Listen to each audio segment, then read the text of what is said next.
On today's show, Steph Curry and the Warriors hold off the Wolves comeback. Knicks win it in overtime versus the 76ers. Ja Morant with the greatest poster that didn't actually count. And the Nets lost by how many? It's all coming up right here at Locked On NBA Game Night. When that final buzzer rings, you know it's time for Locked On NBA Game Night.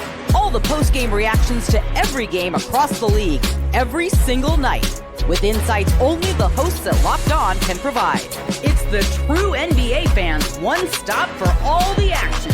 Every game, every night. It's Locked On NBA Game Night. Tipping off now. What is up, and welcome to another edition of Locked On NBA Game Night. Every game, every single night. I'm your host, Jackson Gatlin, also host of Locked On Rockets right here on the Locked On Podcast Network, your team every day. And joining me is my partner in crime, David Ramil, host of Locked On Heat. David, what did you see in the NBA last night? Full slate of games, a lot of action from around the league, a lot of unexpected results, but unfortunately also a lot of teams impacted by injury. But I can't wait to break down all the action. Let's get to it. We got an 11-game slate. It was packed. We're going to break down all of the action for you right here at Locked On NBA Game Night, as we do 7 days out of the week, every single day. We want to thank you for making Locked On NBA Game Night your first listen every day. Now, today's episode is brought to you by FanDuel. From the first whistle to the final drive, FanDuel makes the NFL playoffs even more exciting. Right now, new customers can bet $5, just $5, and get $300 in bonus bets if you win your first bet. Visit FanDuel.com to get started. And where we're going to get started is with our game of the night. The Golden State Warriors get back to 500 with the win, holding off the Minnesota Timberwolves rally. Let's throw it out to Locked On Wolves host Ben Beacon for more. So the Timberwolves staged a massive comeback, but ultimately lost by a single point to the Golden State Warriors on Wednesday night. I'm Ben Beacon, host of the daily Locked On Wolves podcast, and Minnesota was not ready to play to start this game. They paid for it, having to spend the entirety of the game clawing all the way back. They were down 8-0 immediately, had 4 points midway through the first quarter, Minnesota did, and trailed 34-12 at the end of the first quarter. They had a big second quarter, battled back, a massive third quarter, came all the way back to tie the game, a game they trailed by as many as 24 points at one point. They tied it in the fourth, had a chance to win. Some issues executing down the stretch, especially defensively, and specifically on the defensive glass. Steph Curry hit a huge three in the left corner. The Wolves still had a chance to get a rebound, down just 2 with under 10 seconds to play. But Andrew Wiggins snuck in for an offensive rebound for Golden State. Steph Curry hit a pair of free throws to effectively seal the game. And the Wolves continue to struggle to close close games. These were two.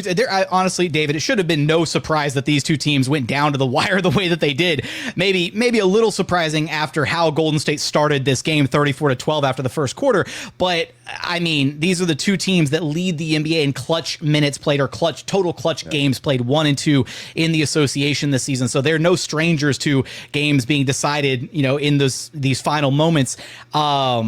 On the Wolves side of things, Anthony Edwards, 28.7 of 19 shooting, lived at the free throw line for a majority of the second half. Dante DiVincenzo, 28 points, 9 of 19 shooting. And then for the Warriors, Steph Curry, 31 points, 10 of 21, 7 of 12 from downtown. And after the game, Steph Curry, doing his post-game interview, had this to say: all the Twitter fingers who got deals we need to make can kind of shut up a little bit and let us figure this thing out. So, David, I'm asking you, is this a good enough win for the Warriors to basically be like, shut up, like, give us time to figure this thing out? Or are they still in desperate need of an overhaul, a trade, or something to, give them some chances, or a chance, I should say, this season?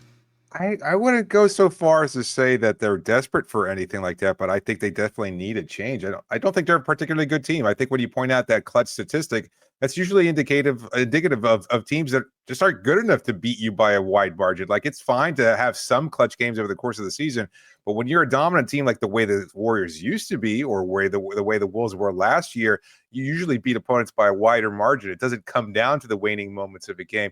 Both these teams are fairly mediocre. Maybe that's more indicative of the Western Conference being as strong as it's been, but I just think that both of those teams have had issues over the course of the season, and that's why they can't seem to figure it out, nor can they separate themselves from the rest of the pack.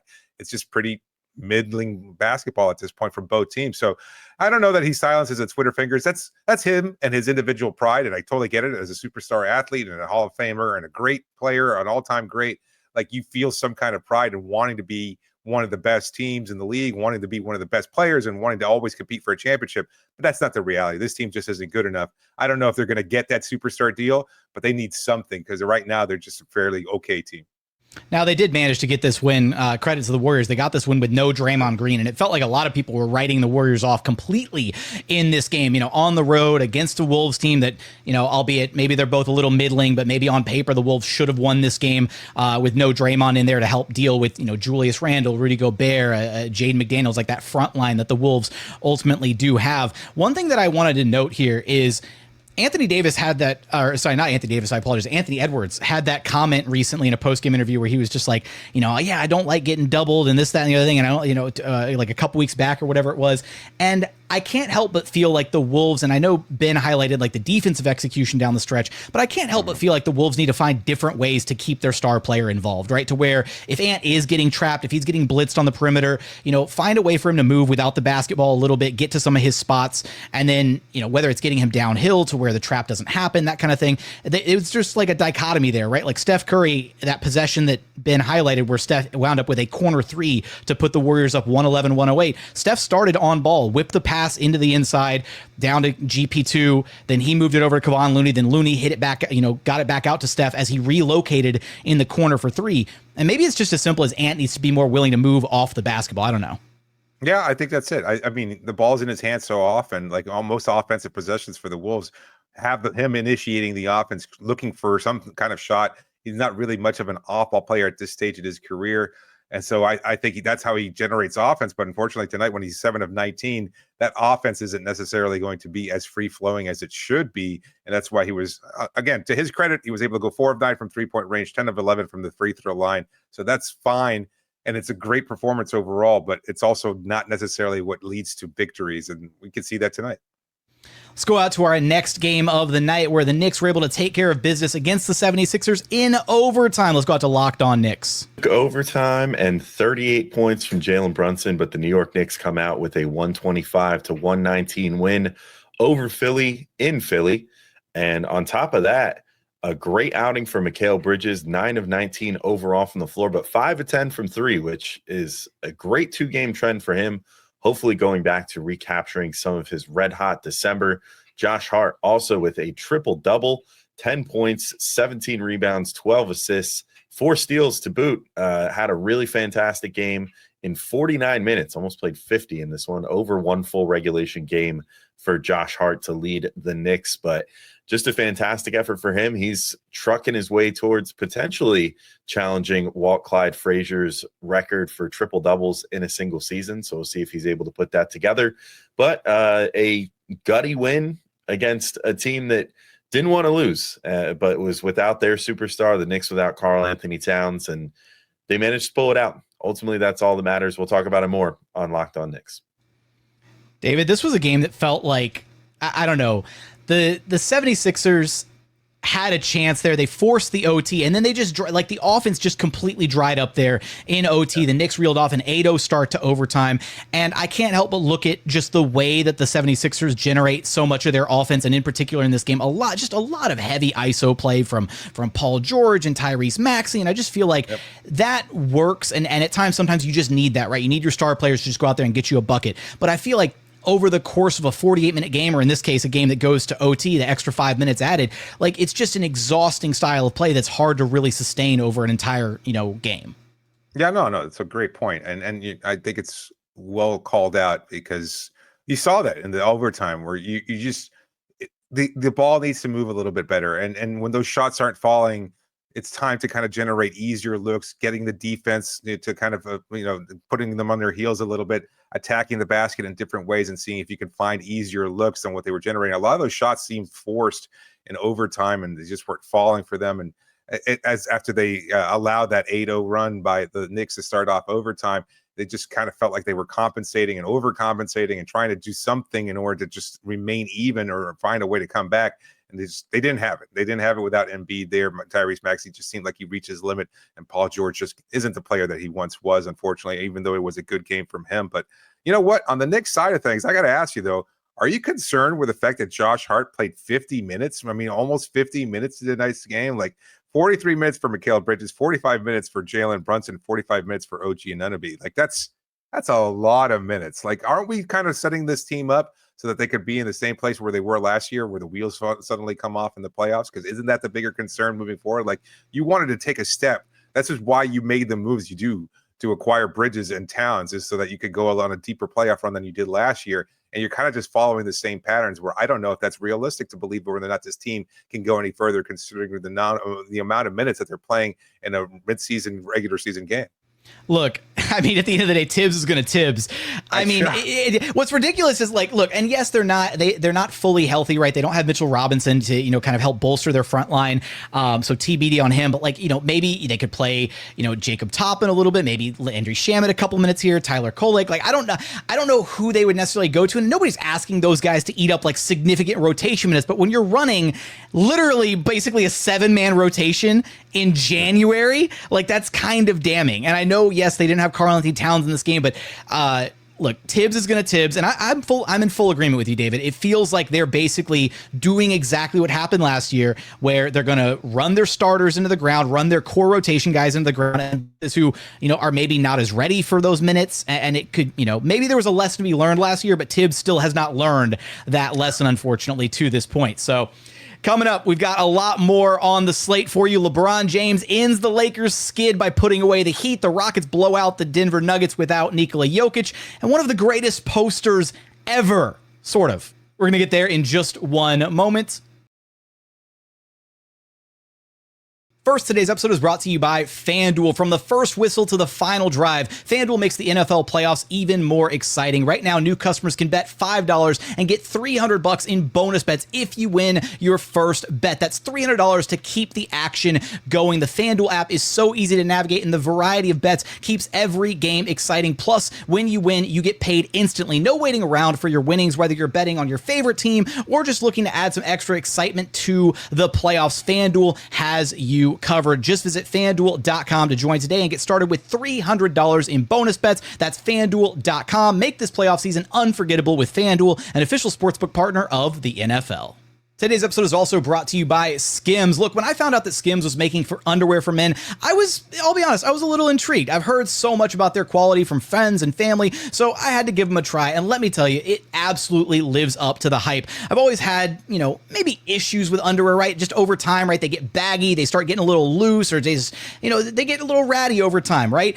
Or just even finding the right style for me. Skims changed all of that. Their men's line offers something for everyone, from boxer briefs to classic briefs, all designed with the perfect balance of comfort and style. I tried on the stretch 5-inch boxer briefs and I was completely hooked. These are perfect for my active lifestyle. They move with me, they never lose their shape, and they stay in place all day long. So whether I'm working out or just running errands, they're the most comfortable and reliable underwear that I've ever owned. Plus, the lightweight material feels amazing, almost like you're wearing nothing at all. Shop Skims Men's at skims.com/lockedonnba and Skims stores. Let them know that we sent you. After you place your order, select podcast in the survey and select our show in the drop-down menu that follows.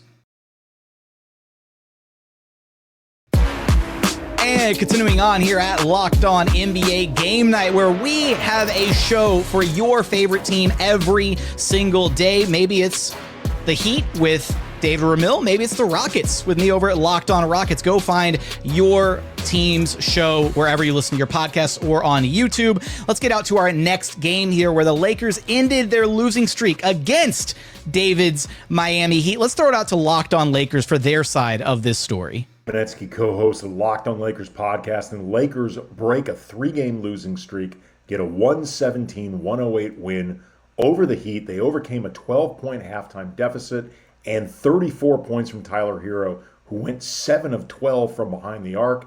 In the second half, they began to solve Miami's zone defense. They began cranking up their defense, forcing the Heat into turnovers, 19 in all, and they put forth a really balanced scoring effort. 6 different Lakers with double figures, 3 with 20-plus, including a team-best Rui Hachimura, 23 points.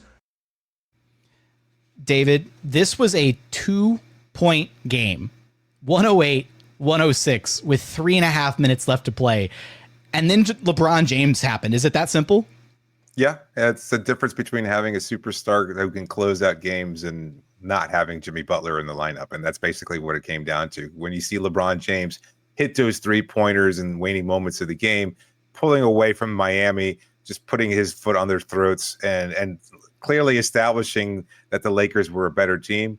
That's what it comes down to. Miami had a great outing in the first half, and unfortunately they've had a problem over many seasons where in the second half their offense just seems to totally collapse. But I as much as Andy wants to give credit to the Lakers defense, I think Miami's offense just really fell apart there. I mean, the Lakers defense was better, and I will give them credit for that. But I think a lot of Miami's poor play was due to just mental mistakes, a lot of sloppy turnovers from Hero himself. He had 7 total turnovers in the game. He had the ball in his hands a lot, and he just wasn't as effective offensively. 22 of his points came from the first half, just 12 in the second half. They didn't get any help whatsoever. Like Bam Adebayo continues to be a disappointment this season. He finished with just 7 field goal attempts. Inexcusable. And I know a lot of his effort was put on trying to limit Anthony Davis, but he didn't do a good job of that either. And so you kind of look to him, and he's not providing the support that he's supposed to. Like, I don't think anybody expected Bam to be shifted into a third wheel role this season, but without Jimmy Butler, and probably not going to have Jimmy Butler anytime soon, although his return is scheduled for Friday's game against the Denver Nuggets. We'll see if he actually plays. But clearly Tyler Hero has put on an all-star campaign, and he's just not getting any kind of support. When your second leading scorer is Haywood Highsmith, who might not even be in the league, or shouldn't even be in the league, perhaps, and from some people's perspectives, like, that's just not cutting it. And Bam is an all-star, an Olympian. He won a gold medal this past summer, and he just hasn't been able to perform at a high level. Hey man, I hear Bradley Beal's available. Maybe he can help Tyler Hero out just a little bit. All right, let's get to our next game of the night. The Memphis Grizzlies taking the win against Wemby and the Spurs. Let's throw it out to Locked On Grizzlies. Quite the performance from the Memphis Grizzlies on Wednesday night in San Antonio, especially in the fourth quarter. Memphis pulls away. Ja Morant helps lead the way. Jaren Jackson Jr. with a strong showing, a really strong win, the 10th straight for the Memphis Grizzlies against the Spurs in San Antonio. I'm Joe Mullinax of Locked On Grizzlies, and Ja Morant dunked on Victor Wembanyama. I saw it. You saw it. If you didn't see it, you're going to see it on the highlights on SportsCenter. You're going to see it online. It's going to go viral. It didn't count, however, but Desmond Bane knocked down a 3 afterwards, and that is one of the really cool things about this Grizzlies team. It's the depth. They have depth in terms of their stars, Morant, Bane, Jaren Jackson Jr. They have depth in terms of the league's best scoring bench. Luke Kennard went off in this game. Santi Aldama continued a dark horse 6th man of the year campaign. Even Jay Huff getting in on the action. A really impressive showing, especially in the second half from a Grizzlies team that needed a road win there in San Antonio. David, I just got to comment really quickly on the Ja dunk. It's such a bummer that because that is it didn't count, but that is hands down the greatest poster that we've ever seen on Victor Wembanyama to date.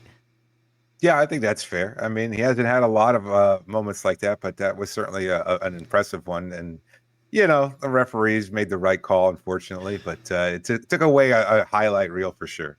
And you know what's so funny is they're absolutely the Grizzlies media department, they are going to cook that highlight into every single piece of promotional material, everything they have. Doesn't matter that the dunk didn't count. I remember a few years ago, Jalen Green had an almost poster on somebody on, I think it was Wiggins on the Thunder, and he lost the ball at the apex of his jump, but it didn't stop the Rockets video department from baking it into every single promo for everything they did everywhere. So just had to, Ja is truly a freak athlete to be able to get up that high and to be able to yam it on Wemby. And I don't want to hear any Spurs fans saying the whistle was blown and so Wemby wasn't really trying to block it. Get out of here with that. He absolutely was. And he got yammed on. To Joe's point though, David, do you think the Memphis Grizzlies are the deepest team in the NBA? Yeah, I'm glad he pointed it out, because Jay Huff and Luke Kennard had 4 3-pointers back to back, and it was just, that was the difference maker. At that point in time, it seemed like the Spurs had a slight cushion. They might even go on to win the game, but they got the support they needed. And of course, as he pointed out, Aldama with 20 points of his own. They were all sensational from 3-point range, making a real impact that way. Just a strong performance. And look, Memphis is one of those teams that's been linked to Jimmy Butler, and it's not like I want to milk this topic any further, but I don't know that it's necessarily a good move. Like we've heard from Jimmy's camp that he doesn't want to get traded to Memphis. If I was a Grizzlies fan, I'd be like, great. I wouldn't necessarily want to give up one of our greatest strengths in terms of our depth in order to acquire an aging star in Butler. So I totally see that perspective. But I'll tell you one thing that really stood out to me in watching the box score just now. Can you guess how many free throw attempts Victor Wembanyama had in tonight's game? Oh, guessing? Yeah. I don't remember off the top of my head. I'm going to say 3? Zero. Whew. Zero. Oof. And like I know that the criticism's been levied his way, that he's not aggressive, he's not attacking the paint enough, he's a little bit too perimeter bound, but 0 free throw attempts. That's not necessarily a strong case for, you know, wanting to play more inside or not getting those calls. I don't know. At this point, honestly, like he's got to change his game a little bit. Just 3 of 10 from the perimeter, 5 of 19 overall for 13 points. Not a great game for Wembanyama. But to Memphis's point, though, they were a fantastic team, showing their depth and pulling away with a great victory. Let's get to our next game of the evening. The Houston Rockets blowing out the Denver Nuggets. No Nikola Jokić, a late scratch in this game, had some like elbow inflammation or something. And I'll be completely honest, David, I immediately had flashbacks to last Wednesday, our show where we talked about the Nuggets clobbering the Clippers with no Jokić. And I thought, well, here comes a trap game if I've ever seen one for the Rockets. No Jokić, still no Aaron Gordon. And the Nuggets, to that point, had been fully undefeated on the second night of a back-to-back, 8-0 record, and they just played the night before this. They clobbered the Dallas Mavericks, and so I thought, here it comes. They're going to go 9-0, and this is going to be a disappointing loss for the Rockets. Didn't happen. Rockets handled business. They took care of everything. It was, kind of a close game after one, 28-23 after the first quarter. And then the Rockets exploded in that second quarter. Jalen Green had 15 of his 34 points in that second frame. The bench was huge for the Rockets in this game. Cam Whitmore with a huge spark there. 16 points on 11 shots in just 24 minutes. Jalen Green didn't play the fourth quarter, but finished with 34 points, 10 of 16 shooting, 6 of 10 from downtown, and 8 of 8 at the free throw line. The Rockets just turned the Nuggets over constantly in this game. The Nuggets actually shot the lights out of the ball. They shot 48.3% from downtown, 53% overall, and yet the Rockets had 19 more shot attempts than Denver, 94 field goal attempts to just 75 for the Nuggets here. And that was because the Rockets kept turning them over in this game to the tune of... It was 34 points off of turnovers for the Rockets off of 20 Nuggets turnovers. What was the key to making Russell Westbrook less effective? Because he was only 6 of 14 from the floor tonight. And I know that'd been a big part of what we talked about last week, but what was the key to kind of shutting down Denver's offense and just really, again, the turnovers are a big part of it, but also just kind of forcing them into some tough looks, especially Westbrook. Honestly, having the athletes to be able to stick with Russ is one big thing. They did challenge him a lot from the perimeter to knock down outside shots, and he did, to his credit. He was 3 of 5 from downtown. But having athletes that can stick with Russ, that can move laterally, that, guys where he's really not, his quickness isn't going to beat, like Russ isn't going to get past Amin Thompson, Cam Whitmore, Jalen Green, like athletes that can really stick with him, I think really kind of slowed him down a little bit. And again, the Rockets did a great job forcing turnovers in this game, but on top of that, the Nuggets were just sloppy. They had a bunch of unforced errors, kick ahead passes that went sailing out of bounds, like things that they didn't really need to do because they were trying to play fast, because they were trying to, capitalize in the open court with no Jokić in the game, and it just did not play in their favor in this game, and the Rockets were able to run away with this game. Total blowout for the Rockets here. Coming up, we've got our final 6 games of our 11-game slate. The Hawks embarrassed the Bulls without their 3 top scorers. The Raptors upsetting the Celtics, and the Nets lost by how many points? We're going to get there in just one moment. First, today's episode is brought to you by Robinhood. Look, with Robinhood Gold, you can now enjoy the VIP treatment, receiving a 3% IRA match on retirement contributions. The privileges of the very privileged are no longer exclusive. With Robinhood Gold, your annual IRA contributions are boosted by 3%, plus you also get 4% APY on your cash in non-retirement accounts. That's over 8 times the national savings average. The perks of the high net worth are now available for any net worth. The new gold standard is here with Robinhood Gold. To receive your 3% boost on annual IRA contributions. Sign up at Robinhood.com/gold. Investing involves risk. 3% match required. Robinhood Gold at $5 a month for 1 year from first match. Must keep funds in IRA for 5 years. Go to Robinhood.com/boost. Over 8 times the national average savings account interest rate. Claim is based on data from the FDIC as of November 18th, 2024. Robinhood Financial LLC member SIPC. Gold membership is offered by Robinhood Gold LLC. And final segment here at Locked On NBA Game Night, where we want to thank you for making Locked On NBA Game Night your first listen each and every day. For your next listen, go listen to the Locked On NBA Daily Show with Matt Moore, Hayes, and Doug Branson. Go check them out. Got a new episode for you cooking up every single day. All right, David, let's get to our shoot, drive, pass segment. You shoot if you have a take, you drive if you want to ask a question, and you pass if there's just not really anything to add to the final score of the game that we present. So let's go out to the Hawks and Bulls. Let's throw it out to Locked On Hawks for more. Hello, friends. My name is Brad Roll. I'm the host of the Locked On Hawks podcast. And the Hawks go to Chicago on this Wednesday evening, get their second straight win. And this one was memorable in a lot of different ways. They were shorthanded, and that is probably not even saying quite enough. No Trae Young, no Jalen Johnson, no DeAndre Hunter. The Hawks go on the road. They're big underdogs, but it was the G League brigade. In fact, a couple of two-way guys leading the way for Atlanta unexpectedly. They had been in the G League for most of the season. Keaton Wallace, who'd been up a couple times for the Hawks this season, but then Daquan Plowden as well, making his NBA debut, makes 7 of his 8 shots, and the 2 of them combined for 46 points to lead the way for Atlanta. It was an ugly game for the Bulls in a lot of different ways. It was not just those 2 guys for the Hawks. Jackson Gatlin had a big game. Onyeka Okongwu had 7 assists. It was a very nice name for the Hawks in general. But the big story, Keaton Wallace, Daquan Plowden, and a memorable win for the shorthanded Hawks. We'll get into all of what transpired and all the nuance and more on Locked On Hawks podcast. On the Bulls side of things here, David, Kobe White led the way, if you can say that, with 16 points on 5 of 14 shooting. Vucevic, 14 points on 6 of 14. Just Zach LaVine, quiet night, 15 points. Shoot, drive, pass. What you got for me on this one? I'm going to drive. There's not much to say on the Hawks side of things because without their big trio there, I think it's certainly a great win for them. But again, not one that's you're going to see duplicated throughout the course of the rest of the season. But how soon do the Bulls blow things up? Do they blow things up? Because it just seems like they're waiting for it. They're obviously not a good team. 5 games under 500. They're not going to get any better. Do they blow things up this year? I think they have to. I think they kind of started to do it this past offseason, and everybody kind of thought, okay, here's the signal. They're going to go full youth movement, all that. And they've been stuck with like the last couple parts of this rebuild, right? They're stuck with Zach LaVine right now. They're stuck with Vucevic. And how much of that is just maybe their front office being a little too stingy, trying to ask for too much in potential negotiations? I'm hard pressed to imagine that nobody has called about either of those 2 guys. There's definitely people that are, maybe the offers heat up. Maybe things start to move a little bit more as we approach the NBA trade deadline, but I'm with you, man. I can't help but look at this Bulls team and think, man, you're just losing valuable reps for the rest of the young guys on this Bulls roster by still shouldering the workload of Vucevic and Zach LaVine. And I don't know if they'd ever go so far as to just actually shut those guys down and stop playing them, because then that would hurt their whatever trade value they do have. But I'm with you. The Bulls need to hurry up and just make a decision on this stuff. All right, let's get to our next game.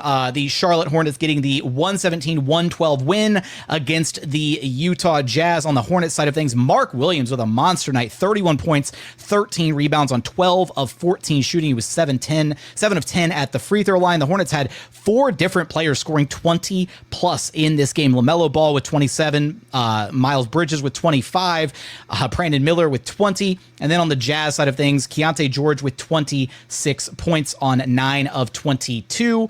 What you got for me, David? Shoot, drive, pass. I'm going to pass on this one. Nothing to take away from this. These are 2 teams that nobody really cares about. All right, let's get to our next one here. The Toronto Raptors getting the upset against the Boston Celtics. Let's throw it out to Locked On Raptors host Sean Woodley. The Toronto Raptors are going streaking. Sean Woodley here, Locked On Raptors outside Scotiabank Arena after the Raptors took down the Boston Celtics 110-97 for their second straight win to move them to 10-31 on the season. 7 games out of the play-in, baby. Believe. The big takeaway from this one, this was a return to form for the Raptors to their early season play where they were very competitive in a lot of games. RJ Barrett was super efficient and just really effective as both a scorer and playmaker. And Scotty Barnes was driving positive play the way he was earlier in the year as well before a December-January swoon kind of took over the team. As effective an 18.4 rebound, 9 assist game as you'll ever see from Scotty Barnes. Unbelievable defense in this one. Jason Tatum, Jaylen Brown, Derek White, all totally locked up, played really bad basketball for the Celtics. The Raptors very much affected that.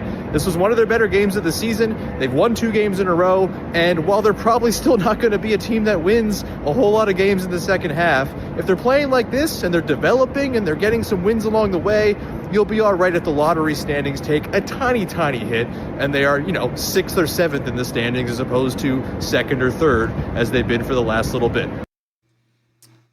All right, David, shoot, drive, pass. What you got for me here? I'll shoot on this. I'm not too worried about it. Listen, as far as the Raptors are concerned, I missed the Emmanuel quickly enthusiasm we got from him last week. But on the Celtics side, I know a lot of people are going to say, what is this team? They were a champion last year. They're playing so badly, only 6-4 over their last 10. It's hard to sustain that kind of energy. They had that chip on their shoulder. And while I don't think it's as big, this is a team that's looking to prove themselves in the postseason. That's all that really matters to them. So I'm not concerned about where they are in the standings or whether or not they drop a January game to a woeful Raptors team. You're not concerned about it, and I'm 99% certain they're not concerned about it either, right? They very much have the air about them of a team that's like, all right, we did it, we won. Like, let's just get there, and we don't care whether we're the 3rd seed, the 4th seed, whatever. We're going to coast through the regular season, and we'll turn it on when we need to turn it on. All right, let's get to our next game here. We got 3 games left for you. The Milwaukee Bucks getting the blowout against the Orlando Magic. Let's go out to Locked On Bucks for more. Orlando Magic were shorthanded against the Milwaukee Bucks tonight, but who cares? It was still a really impressive win for the Bucks. Second night of a back-to-back, they beat the Magic by 29 points after beating the Kings by 15 points last night. The Bucks have now won 5 of their last 6 games.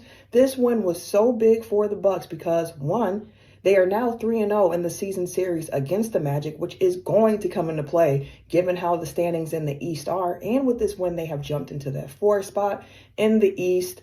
The offense for the Bucks was looking really good. And although this Magic team is shorthanded, we know that defense is what they do. The Bucks have been struggling on offense so far this season, a season where their defense has actually been better than their offense, believe it or not. So to see a night where the Bucks offense can go off for 122 points when they only make 7 threes and win by 29, super impressive win. Damian Lillard in this game, 30 points on 13 of 19. Giannis, 26 points on 11 of 15 on the Magic side of things. Paolo Banchero, 22 points on just 8 of 20 to go along with 7 turnovers. Looking a bit rusty here in this one, to say the least. Shoot, drive, pass. David, what you got? I'm going to shoot. I'm going to say the Milwaukee Bucks are a Jimmy Butler away from winning another championship. I think the links there are a lot more believable than you might think. And while Butler's camp has said they won't sign with the Milwaukee Bucks, I think that'll change things. If they actually do manage to pull off a trade for his services, I think they'll get him on that roster, and he's going to be the difference maker playing alongside Dame Lillard and Giannis Antetokounmpo. All right. Well, Jimmy Butler in Milwaukee. You heard it here first, everybody. Let's get to our second to last game of the night. The Pelicans getting the win. Well, sort of the Pelicans, sort of the Mavericks. No Luka, no Kyrie, no Zion, no BI. So was this kind of a G League game? I don't know. Let's throw it out to Locked On Pelicans for more. Pelicans beat the Mavericks 119-116, and it was the Trey Murphy show again, this time on defense. I'm Jake Madison, host of the Locked On Pelicans podcast here. Trey Murphy, not just with the showing offensively, we know that he can do that, the threes, the dunks, but you're seeing improvement from him on defense this season, and he just had the game-winning block to seal this victory for New Orleans.